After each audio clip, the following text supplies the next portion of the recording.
তো guys, welcome to my channel Nabaratna Kitchen. আজ একটা নতুন রেসিপি নিয়ে চলে এসেছি, সেটা হলো রেস্টুরেন্ট স্টাইল চিলি চিকেন।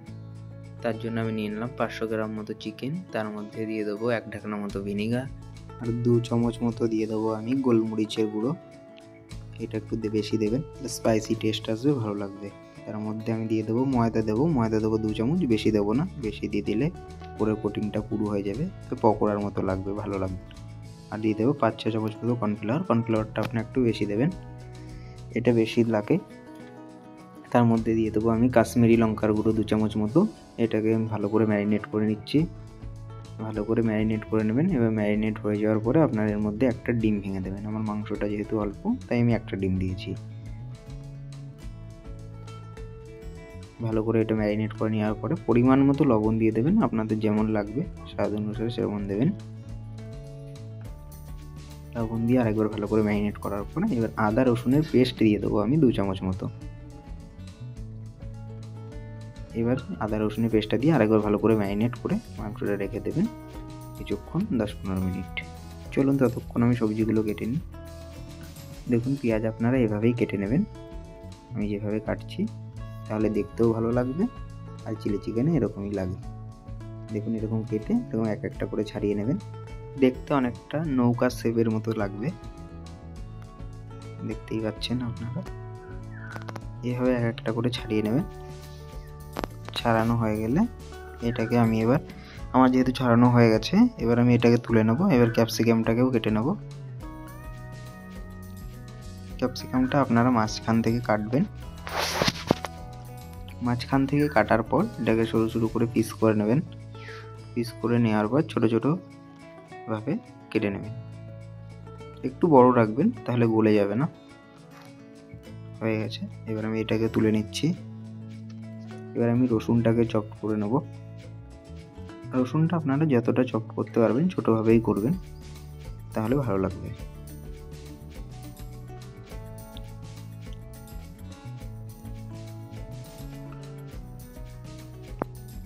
দেখতে পাচ্ছেন আমি এবার আমি এরকমভাবেই চপ করবেন। আমি দেখতে পাচ্ছেন আমি কতটা ছোটোভাবে চপ করে নিয়েছি।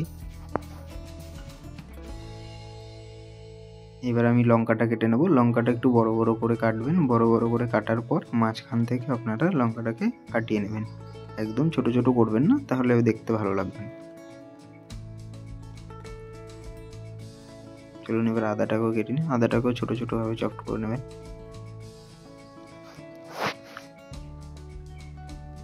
দেখুন আমি কীভাবে করে নিয়েছি, এভাবেই করে নেবেন আপনারা। এবার পেঁয়াজের পাতা নিয়ে নিয়েছিলাম আমি। পেঁয়াজের দুটো অংশ আলাদা করে নিয়ে নিয়েছি, একটা সাদা পাটটা আলাদা করেছি, পাতার দিকটা, দুটোকেই আপনারা আলাদা আলাদাভাবে কেটে নেবেন।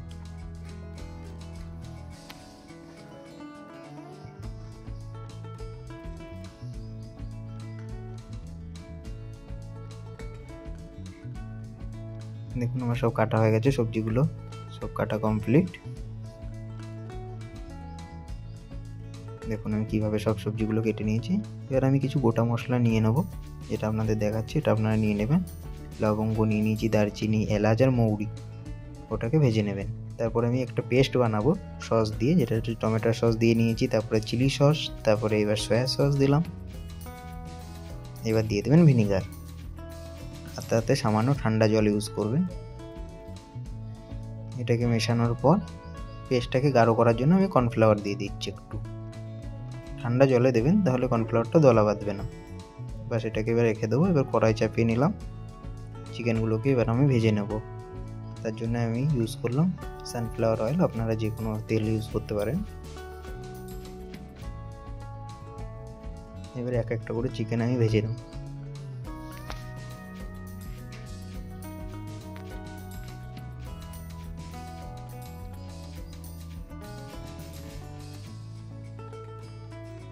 চিকেনটা প্রথমেই নাড়াবেন না, চিকেনটা দিয়ে একটু পরে নাড়াবেন, তাহলে কোটিংগুলো ছেড়ে যাবে না। দেখতে পাচ্ছেন লাল লাল হয়ে এসছে, আর একটু ভাজা হয়ে গেলে আমি নামিয়ে নেব।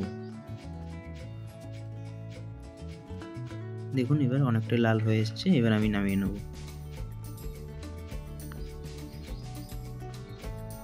চিকেনগুলো নামানো হয়ে গেল। এবার আমি আবার কড়াইতে সামান্য তেল দিয়ে দেবো।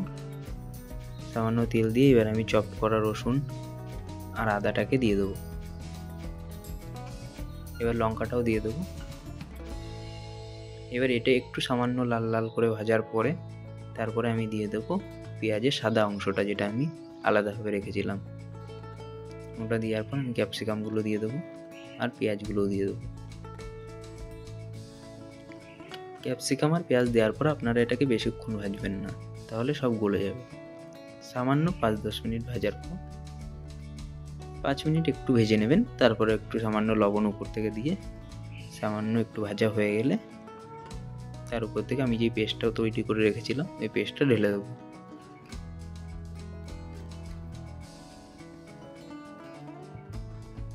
পেস্টটা দিয়ে 2-3 মিনিট নাড়াচাড়া করার পরে আমি আস্তে আস্তে, যখন দেখবেন কালারটা একটু ডিপ হয়ে আসবে, দেখতে পাচ্ছেন কালারটা যখন ডিপ হয়ে আসছে 2-3 মিনিট কুক করার পর, তখন আমি তার উপর থেকে আরেকটু স্পাইসির জন্য গোলমরিচ গুঁড়ো দিয়ে দেবো আর একটু ব্যালেন্স করার জন্য একটু সামান্য পরিমাণ চিনি।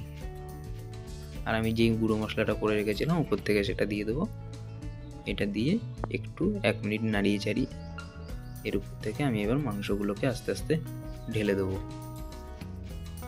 মাংসটা দিয়ে একটু 1-2 মিনিট নাড়িয়ে চাড়িয়ে নেবেন, এটাকে বেশি কুক করা লাগে না যেহেতু আগে থেকে আমি এটাকে ভেজে রেখেছিলাম। দেখতে পাচ্ছেন হয়ে গেছে, আমি জাস্ট 1-2 মিনিট কুক করলাম। এরপর উপর থেকে পেঁয়াজ পাতাগুলো ছড়িয়ে দেবো। ছড়িয়ে দিলেই মোটামুটি একবার নাড়িয়ে দেবেন, তারপরে আমার রেডি চিলি চিকেন। বাস এটাকে আমি এবার একটা পাত্রে তুলে নেব। যদি এরকম নতুন নতুন রেসিপি দেখতে চান তাহলে আমার এই চ্যানেলটিকে সাবস্ক্রাইব করবেন এবং আমার পাশে থাকবেন। ধন্যবাদ।